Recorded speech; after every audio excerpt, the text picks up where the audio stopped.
As dawn broke over a Europe embroiled in conflict, the world teetered on the brink of a cataclysmic transformation.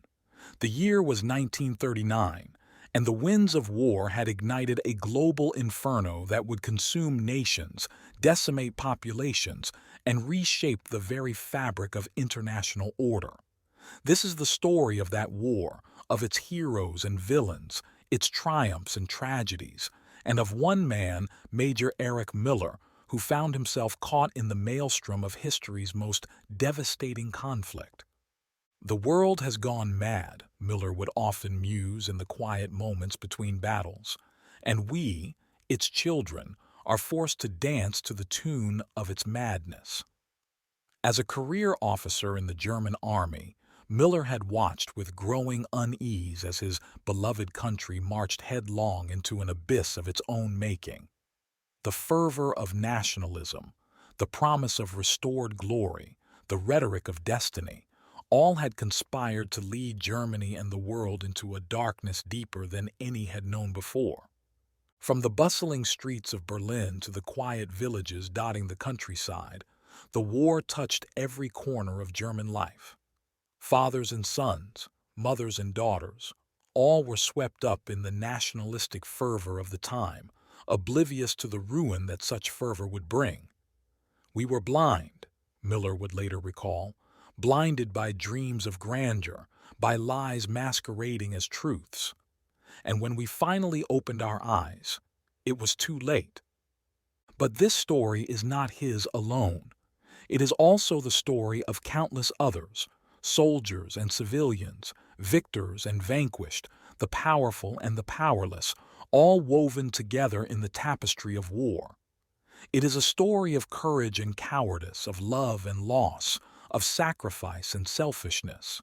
In the vast panorama of the Second World War, each played a part, each carried a piece of the story, and each was changed forever by the events that unfolded.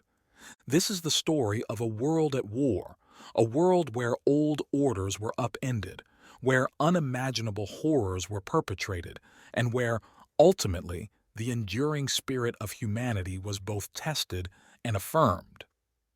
In war, Müller would say, we see the worst of what we are, but sometimes, just sometimes, we catch glimpses of what we might become. As you embark on this journey through the darkest chapters of the 20th century, remember that history is not merely about the past. It is a mirror reflecting the virtues and vices of humanity. It is a lesson, a warning, and a beacon. In the story of Major Erich Müller and the Second World War, we find a reflection of our own capacity for both destruction and redemption. And in the end, it is up to us to decide what we will take from these lessons and how we will apply them to the future. So let us begin, at the dawn of that fateful war, as the world stood on the precipice of an era that would forever alter the course of human history.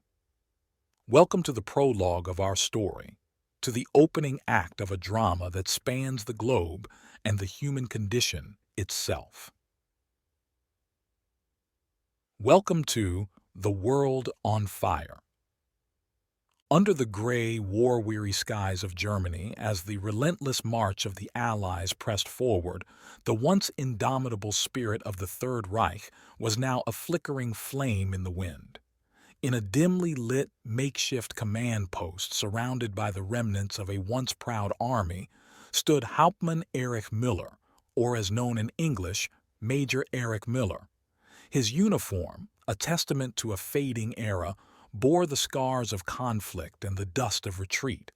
Major Müller, a man carved from the very bedrock of duty and discipline, now found himself at the precipice of an unthinkable reality. The war, with all its fury and fire, had turned its back on Germany. We stood at the gates of destiny, unyielding and proud. Yet, here we are, contemplating the unfathomable, he'd whisper to his weary reflection, a sentiment echoing among his men. The Major's latest orders were as grim as the reports coming in. Berlin seemed more a distant memory than a command center. Each directive felt like the desperate gasps of a drowning regime. His battalion, once an elite force feared by their enemies, was now a shadow of itself, battered by endless fighting and dwindling hope.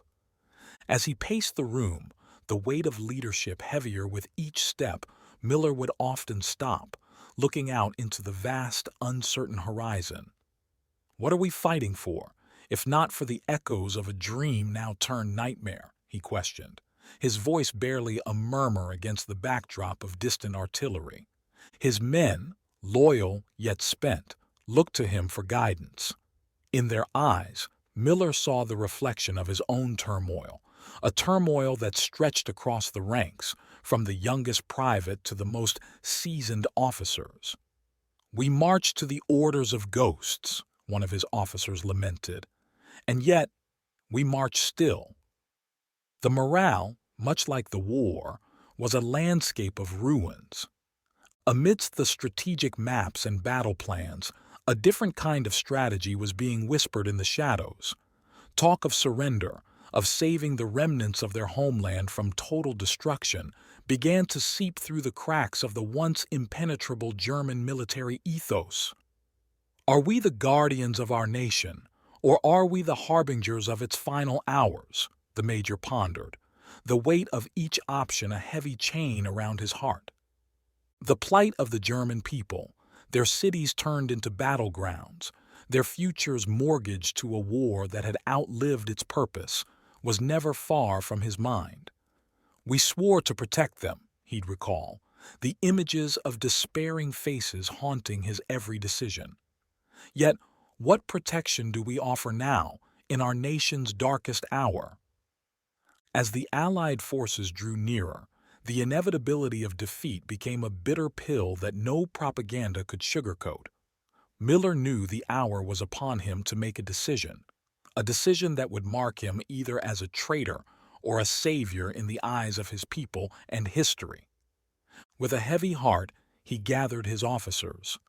The room, thick with anticipation and fear, was silent as he began to speak. "Gentlemen, we are at the crossroads of history," he announced, his voice steady but his hands betraying a slight tremor. "To continue this fight is to lead our nation into the abyss. It is time to think of the future, of a Germany beyond the war." The reactions were mixed, but the understanding was clear. They were no longer merely soldiers, they were custodians of their nation's future. With a heavy sigh, Müller concluded, "In the face of annihilation, we must choose life. It is our duty, not just as soldiers, but as sons of Germany." And so, with resolve born from desperation, Major Erich Müller began drafting a new set of orders that would defy the Reich, but perhaps salvage a shred of hope for a shattered nation. As dawn broke, painting a new day over the scarred lands of Europe, a plan was set into motion, a plan fraught with danger, but one that carried a faint whisper of redemption. In this hour of desperation and decision, Major Müller's choice was clear, and as the world watched and waited, a new chapter in the annals of history was being written, with courage, treachery, and hope as its indelible ink. As the war churned into its final brutal months, the air was thick with the stench of despair and decaying dreams. The German front lines, once imposing and seemingly invincible, were now ragged threads holding back an inevitable surge. Major Erich Müller, with a heart heavy as lead and a mind fraught with turmoil, commanded his men in what he knew to be the twilight of the Third Reich. "The world has turned its back on us," Müller overheard a young soldier mutter under the ghostly light of dawn. "We are but shadows waiting for the night to consume us." These words, spoken in hushed tones among the ranks, echoed the sentiment of an army facing the end. Major Müller, his face a mask of resolve etched with the fatigue of endless battles, gathered his officers for what they all understood to be their final orders. "Men," he began, his voice carrying the weight of their shared destiny, The hour is late, and the enemy is at our door. We stand here not as conquerors, but as the last guardians of our fatherland. The battle plans were laid out, a series of defensive maneuvers, each more desperate than the last, designed to hold the line against the overwhelming Allied advance. The maps on the table were a maze of red lines and encircled positions, each a testament to the shrinking world they now defended. We fight not for a regime's folly, but for every soul back home, Müller declared, trying to ignite a flicker of resolve in the weary eyes before him. Our duty is to protect, to hold the line against the tide until our last breath. As the men dispersed to their positions, the major took a solitary walk among the remnants of his battalion. He stopped by the makeshift infirmary, a grim testament to the cost of war. The wounded, their bodies broken but spirits unyielding, lay in rows of cots, each a story of sacrifice and sorrow. "To what end do we spill our blood upon this cursed soil?" a gravely injured sergeant asked, his voice a mere whisper among the moans of the infirmary. Müller had no answer, only a silent nod of shared understanding and a promise of an end, one way or another. The battle, when it came, was a maelstrom of fire and steel. The sky was streaked with the contrails of bombers, the ground shook with the fury of artillery, and the air was torn by the screams of fighters overhead. Major Müller, amid the chaos, was everywhere at once, rallying his troops, aiding the wounded, and leading the charge where the line threatened to break. "Stand fast!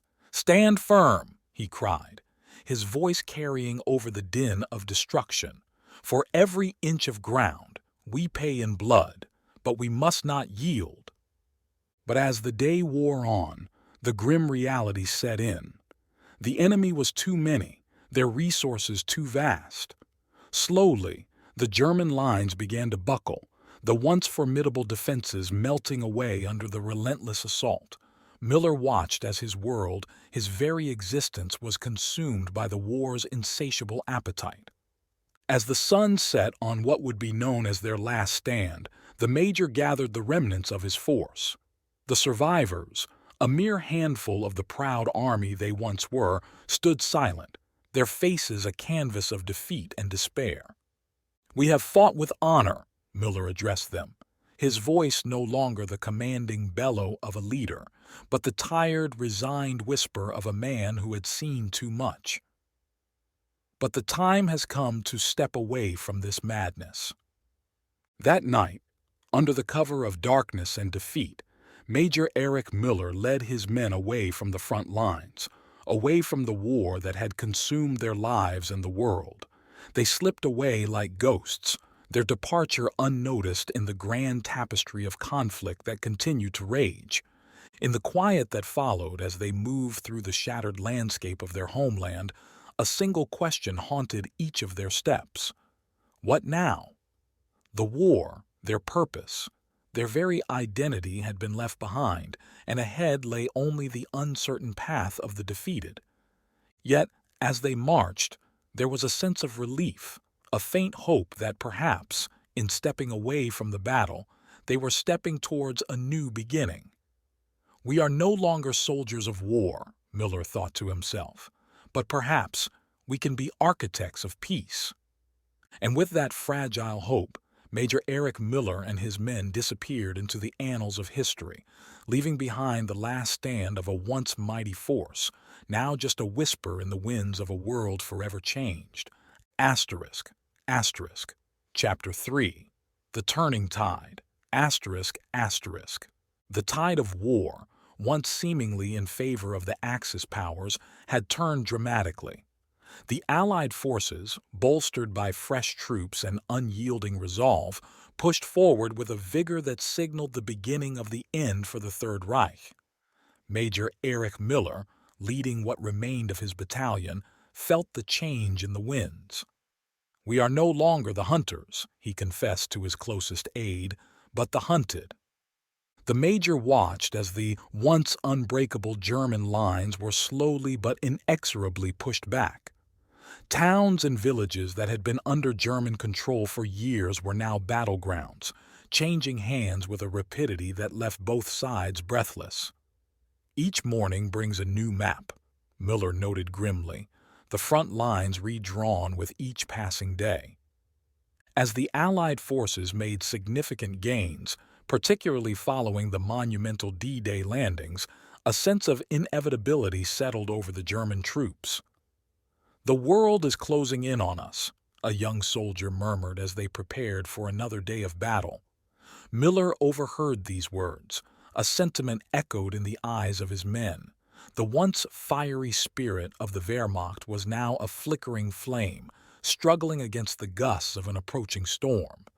Despite the grim situation, Müller urged his men forward, instilling in them a sense of duty and honor that transcended the futility of their situation. "Our honor lies not in victory," he proclaimed, standing before his weary soldiers, "but in how we face defeat. We are German soldiers, and we will conduct ourselves with dignity and bravery to the very end." The battles that followed were a testament to the major's words. Despite being outgunned and outnumbered, the German soldiers fought with a desperation born of knowing that each fight might be their last.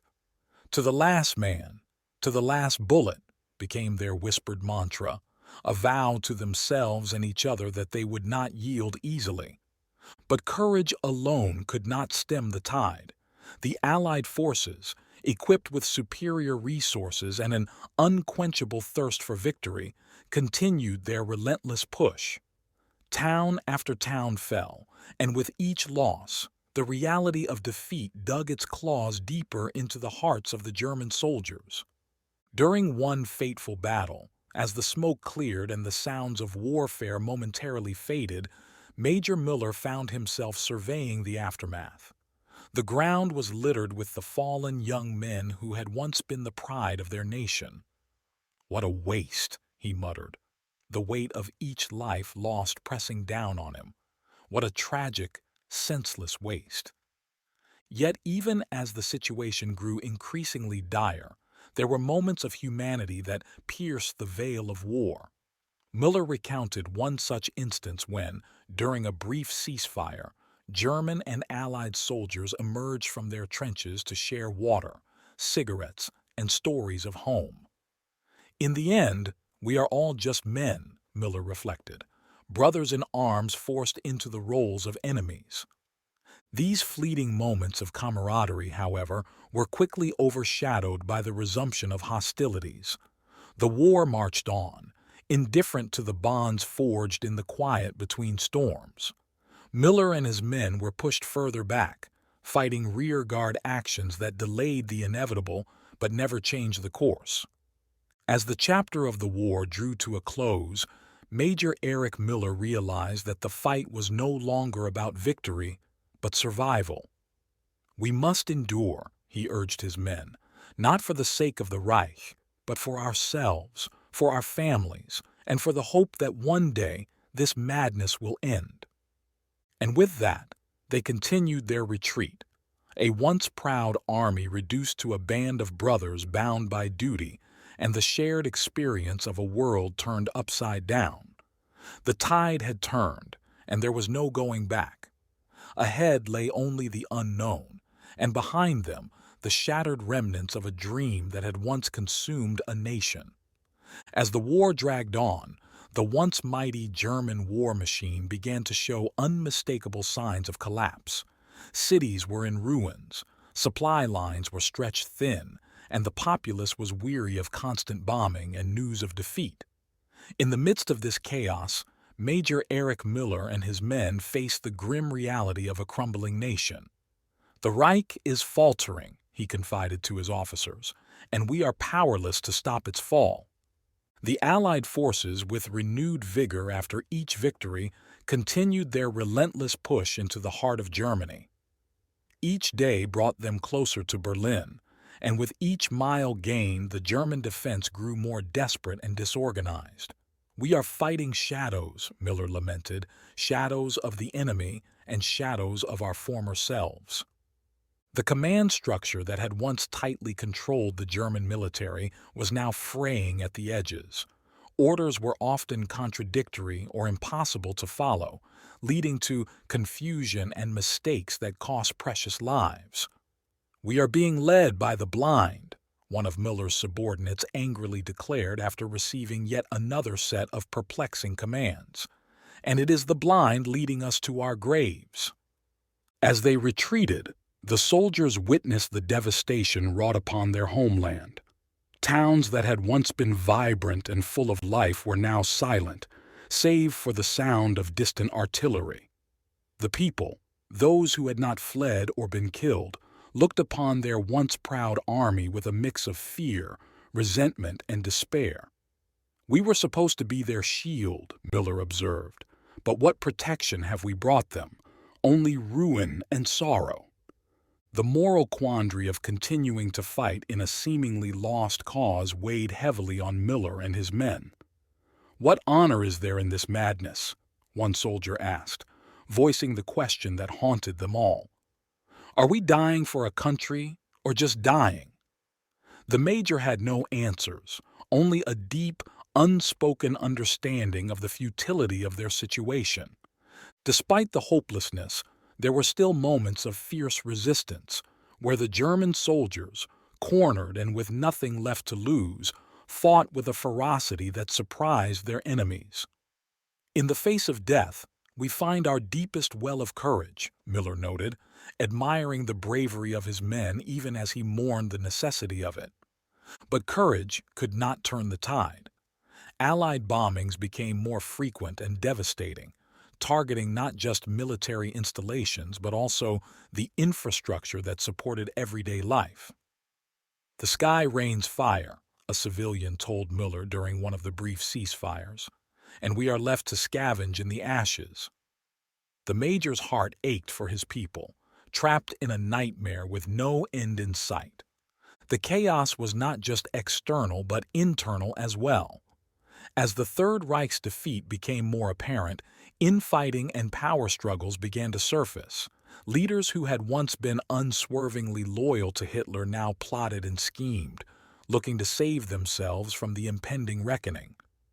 "The vultures circle," Müller remarked bitterly, "ready to feast on the corpse of the nation they helped to mortify." In these final days, as the end loomed ever closer, Müller's thoughts often turned to the past, to the early days of the war when victory had seemed not just possible, but inevitable. "How did we come to this?" he would ask himself, sifting through memories tainted with regret and sorrow. "Where did we lose our way?" Yet even as he pondered these unanswerable questions, he continued to lead his men, guiding them through the collapsing world with a sense of duty that refused to fade. "We must keep moving," he told them, "for motion is the only thing left to us in the stillness of defeat." And so they moved, a weary procession of soldiers marching through the chaos and collapse of their once proud nation. Ahead lay uncertainty, behind lay destruction, and within each of them a quiet, unspoken longing for an end to the war that had taken everything from them. In the dwindling days of the Third Reich, the atmosphere was thick with defeat and desperation. The once invincible German army was now a mere shadow of its former self, retreating in disarray under the relentless Allied advance. Major Erich Müller, leading his beleaguered men, felt the weight of impending doom. "We are but leaves in the wind," he remarked grimly, "caught in the storm of our own making." As the Allies closed in, Berlin became a city under siege, its streets filled with the sounds of battle and the air thick with smoke. The major and his men were among the many ordered to defend the capital to the last man. "To the last bullet, to the last breath," became the desperate rallying cry, echoing amidst the ruins. Müller's once unshakable resolve began to falter as he witnessed the destruction of his beloved city. "What have we fought for, if all we have to show for it is rubble and ash?" he questioned, surveying the devastation that surrounded him. The faces of his soldiers, etched with fatigue and resignation, mirrored his own sense of helplessness. In these final hours, the chaos within the city matched the chaos on the battlefield. Soldiers and civilians alike were caught in a maelstrom of fear and confusion, unsure of whom to trust or what to believe. Trust is as scarce as ammunition, Müller noted, and just as precious. The rumors of Hitler's death circulated like wildfire, sending shock waves through the ranks. "The Führer is dead," they whispered, the words both a curse and a liberation. For many, it signaled the end of an era. For others, a glimmer of hope amidst the despair. "We are leaderless, rudderless," Müller confessed to his men, "but perhaps now we can finally think for ourselves."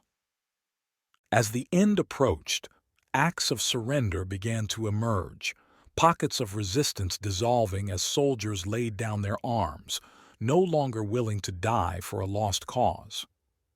"We have bled enough for honor," one young soldier declared, his voice steady but his hands trembling.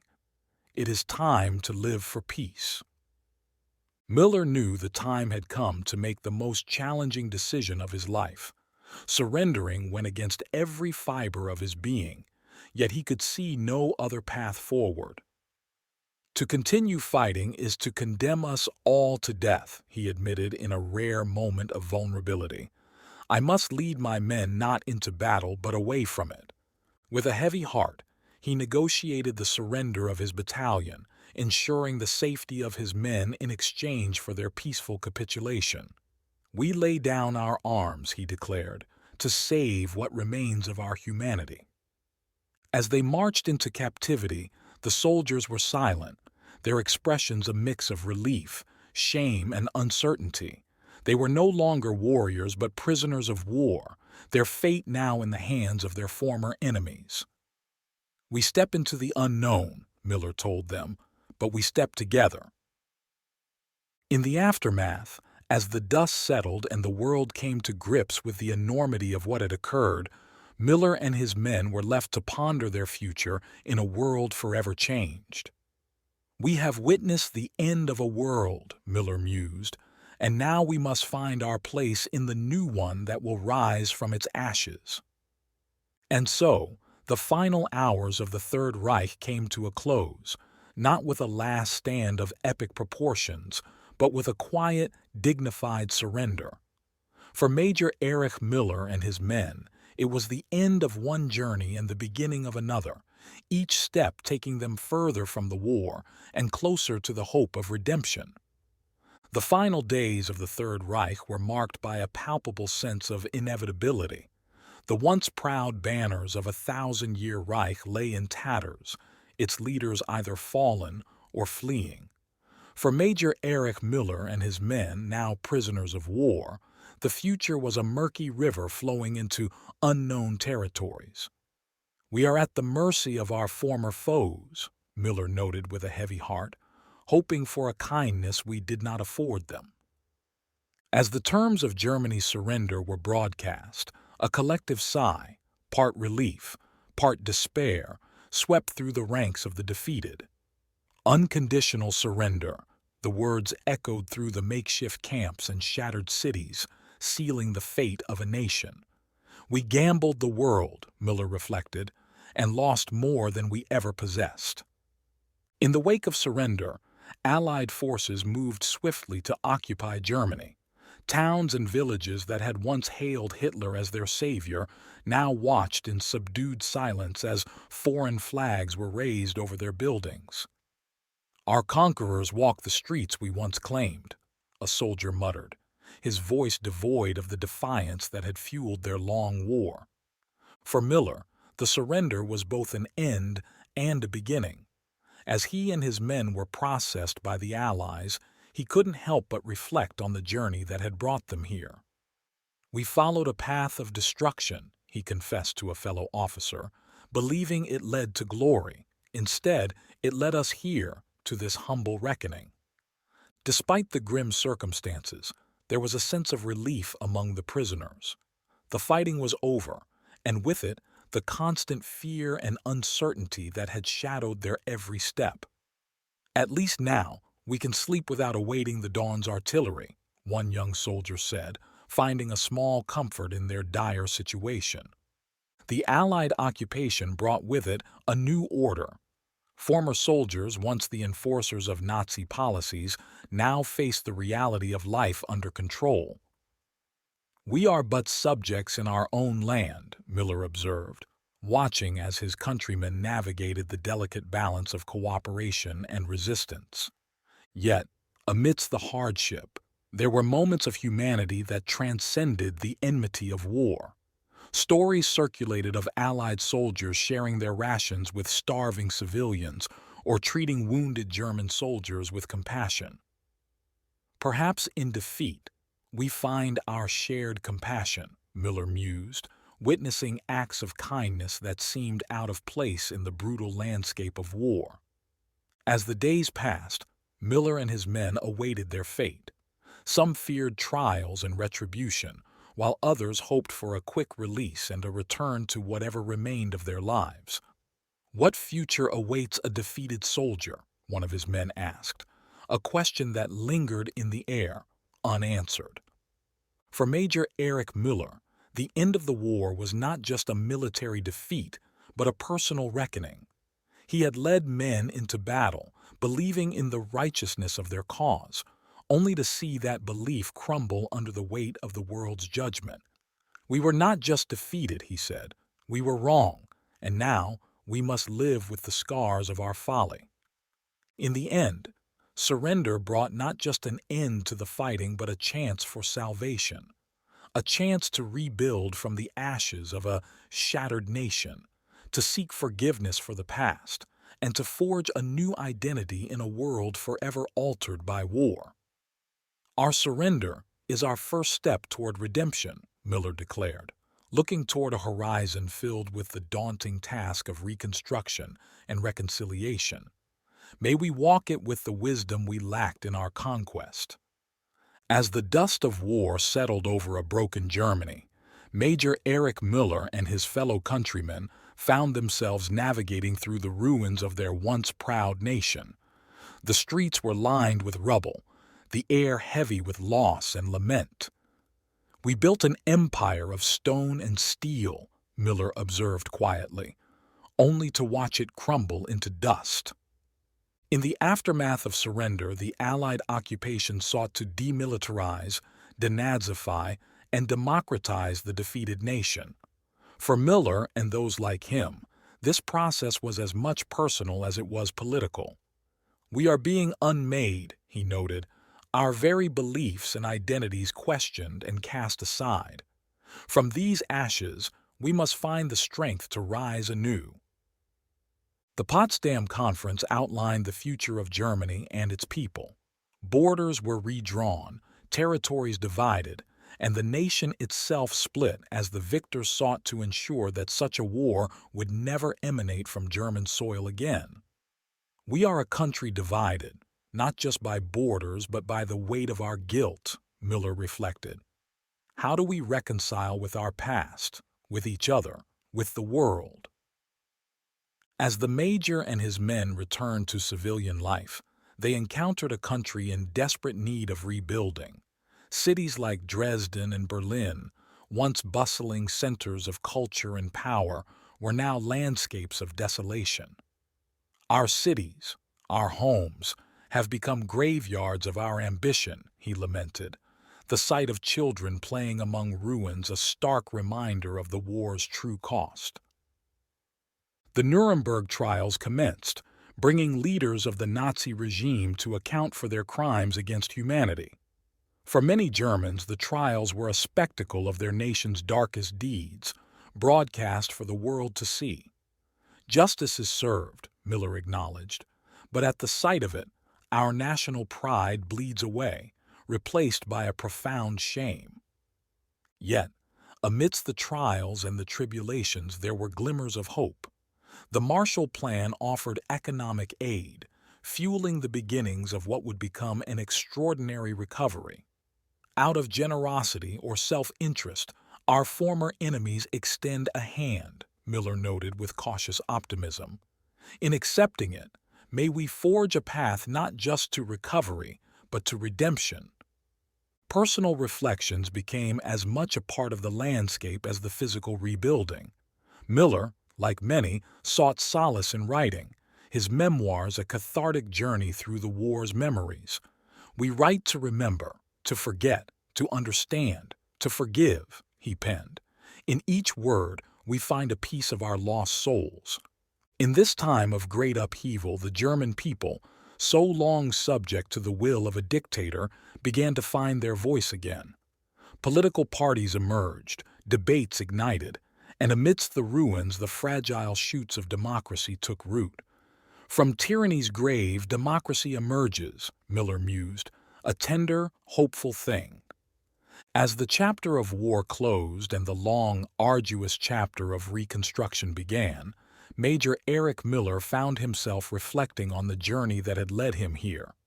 "We stood by as our nation marched to the drumbeat of war," he wrote, "and now we must march to the rhythm of reconstruction, reconciliation, and hope."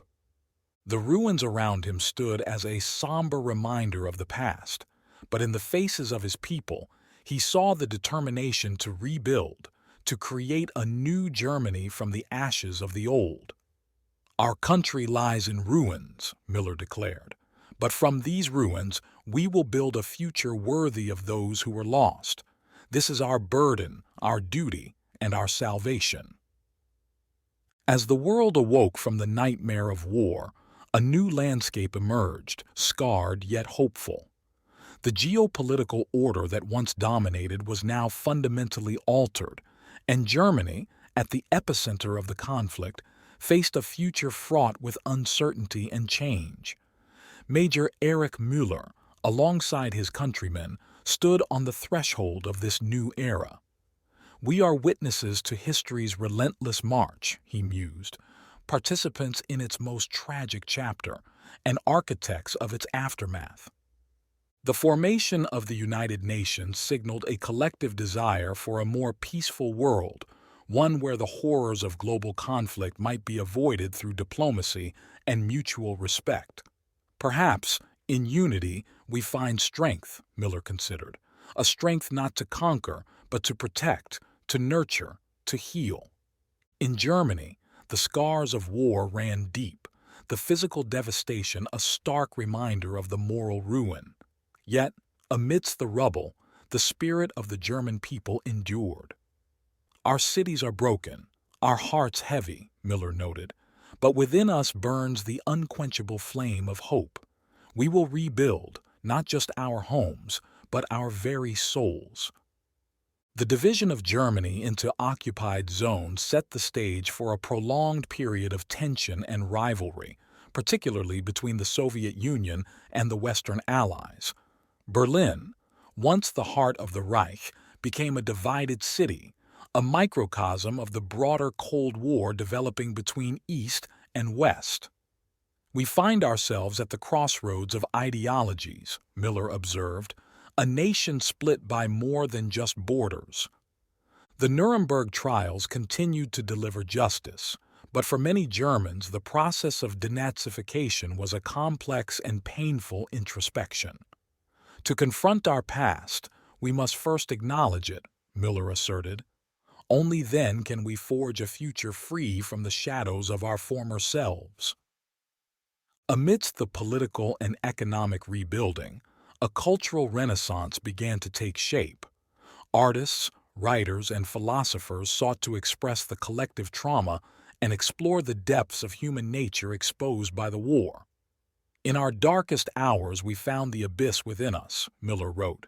"Now, we seek the light within that darkness, the humanity within the inhumanity." The rise of the United States and the Soviet Union as superpowers ushered in a new age of global politics, one dominated by the looming threat of nuclear warfare and ideological battles.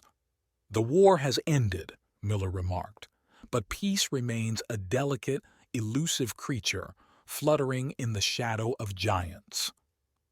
As the years passed, Müller, like many of his generation, dedicated himself to the task of rebuilding and education. Sharing his experiences, he hoped to instill in the younger generation the lessons learned at such great cost. "We must teach our children well," he insisted, "for they inherit not just our triumphs, but our failures. Let them grow not in our image, but into better, wiser beings." In the face of adversity, Germany experienced an economic miracle, rising from the ashes to become a vibrant, democratic nation. Who could have imagined, Müller marveled, that from such desolation, such prosperity and freedom could emerge? It is our unexpected second chance, a testament to the indomitable will of the human spirit. As the chapter of the Second World War closed and a new chapter in global history began, Major Erich Müller looked back one last time. "We have walked through fire and darkness," he reflected, "and though we are forever marked by it, we must not let it define us. Instead, let it guide us towards a brighter, more compassionate future."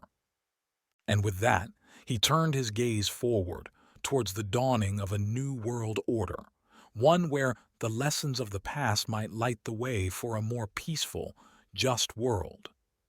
"The war is over," he whispered, "but our journey is just beginning."